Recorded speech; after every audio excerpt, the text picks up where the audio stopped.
Welcome to Hear Our Story, the podcast where first-generation Palestinian voices take center stage.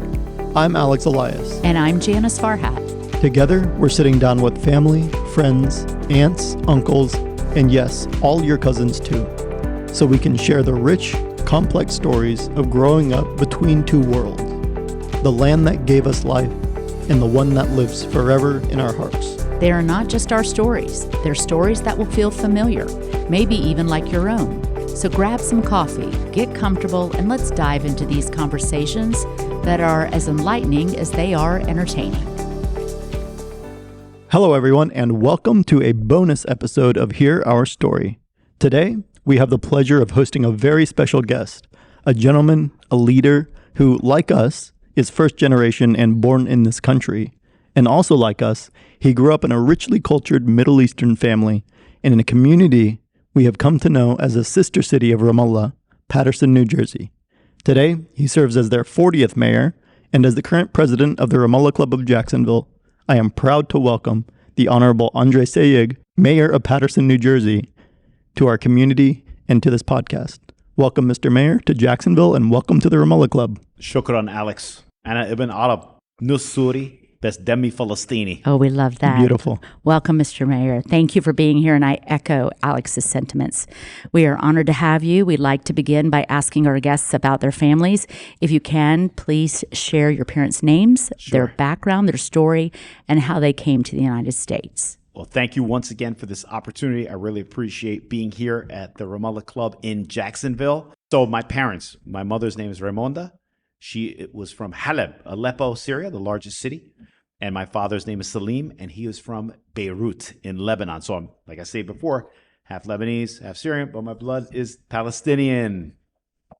Excellent. Very nice. Excellent. Mr. Mayor, we also like to ask our guests about growing up between two cultures. What was it like to be raised in a richly cultured Arabic family while living in the United States? And what were the expectations in your home? You obviously speak Arabic. Yes. So my friends like coming over because of the food. Oh, of course. Arabic food is top tier, as they say in today's parlance.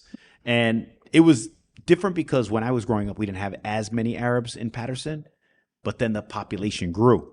And who was the population? Palestinians were coming to Paterson to the point where we have the largest Palestinian population per capita in the United States of America. And so 3 years ago, in May of 2022, we named Main Street Palestine Way and designated that section of the city Little Palestine. And what we want to do is we want the world to see that Palestinians are productive American citizens. They're contributing to the social and cultural fabric of our city. Paterson is a better place because Palestinians call our city home. That's an interesting point you bring. What brought Palestinians to Paterson? I believe it's work. Actually, the first wave of immigrants, Syrian, Lebanese, parents. Yeah. Long before they came in the 1880s, 1890s. Sure. Because Paterson is the first planned industrial city in the United States. Okay, that makes sense. Alexander Hamilton is our founder. I'm sure you've heard of him. Yes. He was made famous by the Broadway musical. Of course. So Hamilton saw the Great Falls and he saw the future. He said, I can harness that water for power and we can create a city based on industry. Because early on, our founding fathers were debating, should we have an agrarian economy like Thomas Jefferson here in the South, or Alexander Hamilton's vision was like, we need textiles. We need manufacturing. We need to make ourselves self-sufficient so we don't depend on England. So then we go back to becoming a part of their empire. We just fought against them. So Hamilton uses Paterson as an example of what you can do when you focus your efforts on industry. So with all those factories, it just created immigration waves. And one of those waves, the Arabs early on with the Syrian and Lebanese, and then Palestinians must have heard, hey, there's Arabs. They speak our language. There's Zet, there's Zata. Let's go. Yeah. No, and Yallah.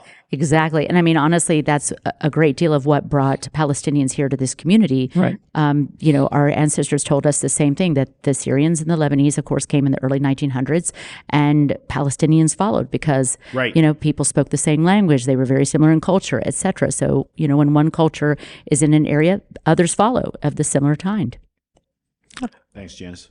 Looking back, what is one habit or value from your upbringing that has helped you most as mayor? And also conversely, was there anything that you had to unlearn along the way? That's a very fascinating. I like that question.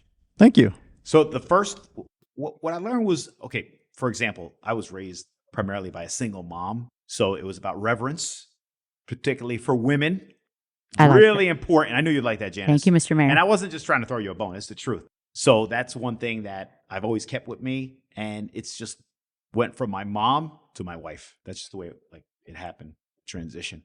So when I eulogized my mom, she died last year. Allah yarhamha. God bless her. Yeah, thank you. Shukran.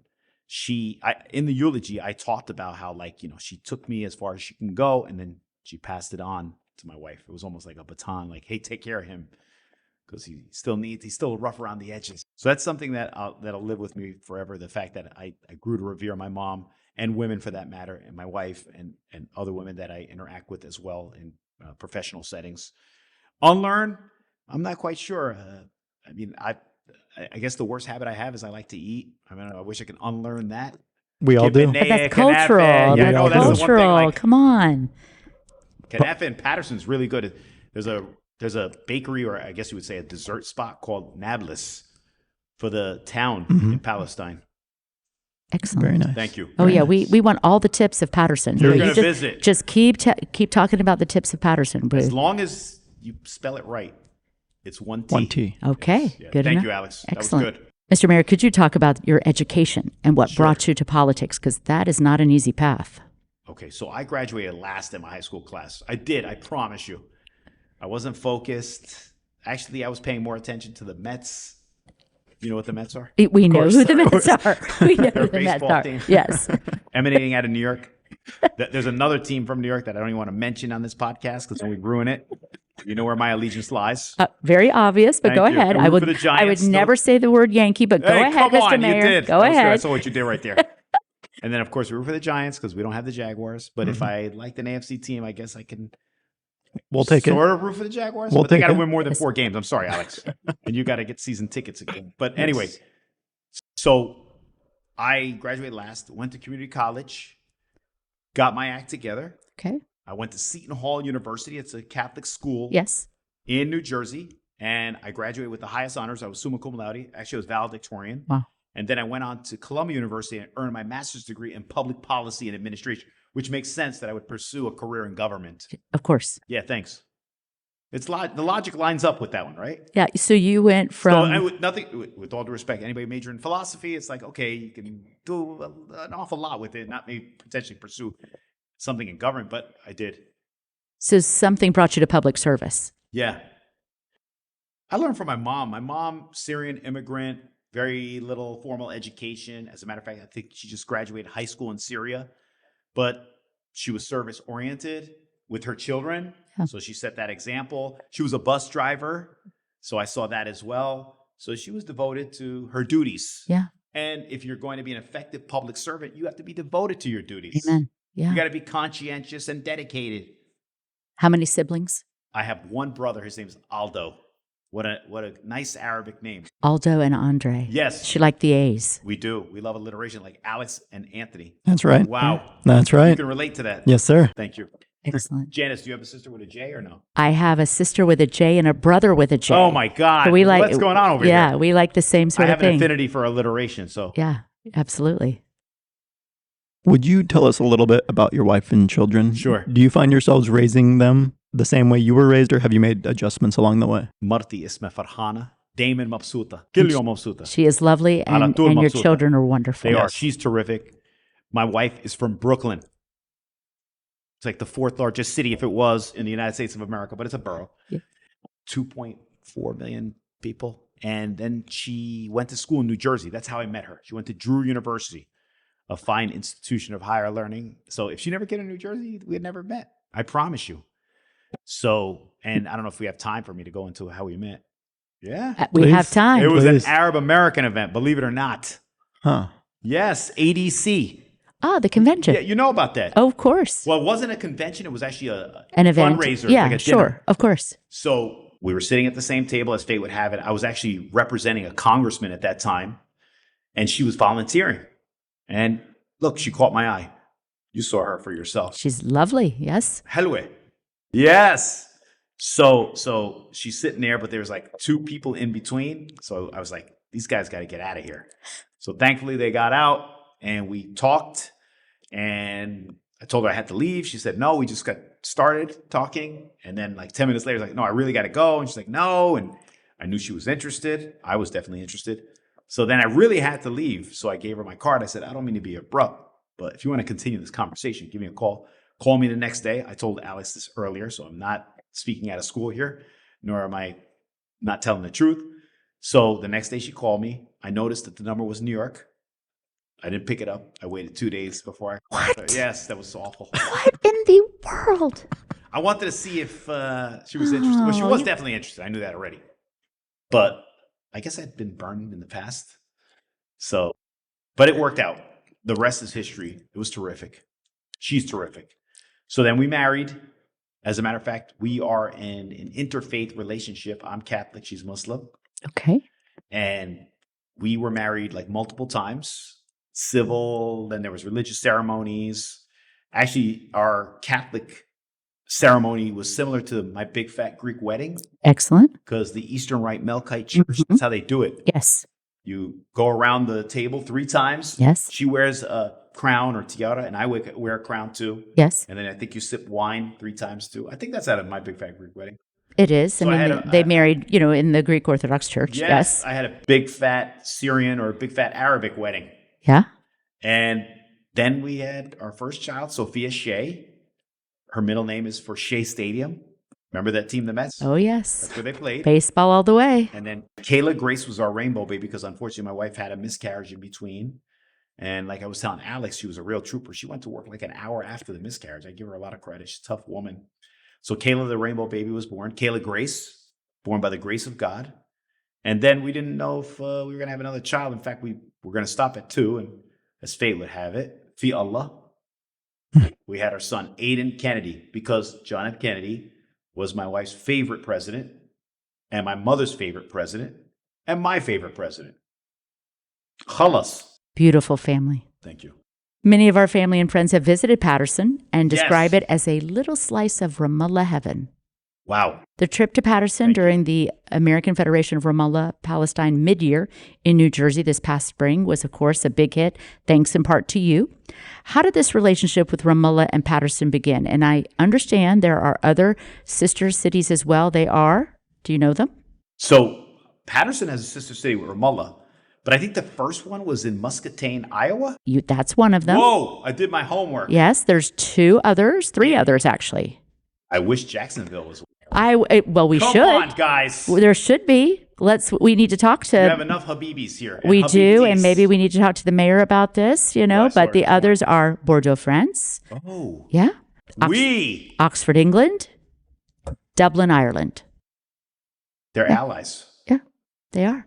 So how did your relationship start? Okay, I'm going to give all the credit to Bassem Hishme. Oh, wonderful. Yeah. Who's from Good Ramallah. man. He's a staple, Good man. Yes. right? Yes. An icon from A Ramallah. wonderful supporter of our community. Thank you. Yes. So Bassem and his wife, Muna, Yes. they invited me 3 years ago to go to Ramallah. And I went and I loved it. Yeah. I met with the mayor. He's a rock star. Mhm. Issa Cassis. Yes, he is. We stayed at the Royal Court Hotel, which is across the street from City Hall, the municipal building. And I fell in love with Ramallah. So then he told me about the club. He told me about your convention. And I was like, oh, you piqued my curiosity. I want to see for myself. And so you had the mid-year, and then I guess people came away with a very favorable impression of Patterson and maybe even myself. And they invited me this past July to San Francisco. Yes. Yes. For the Ramallah convention. I Yes. loved it. And I was actually a guest speaker along with the aforementioned mayor of Ramallah Mayor Cassis. Yes. at a symposium. Mm-hmm. And I think it went well. I was wearing my kufeya tie.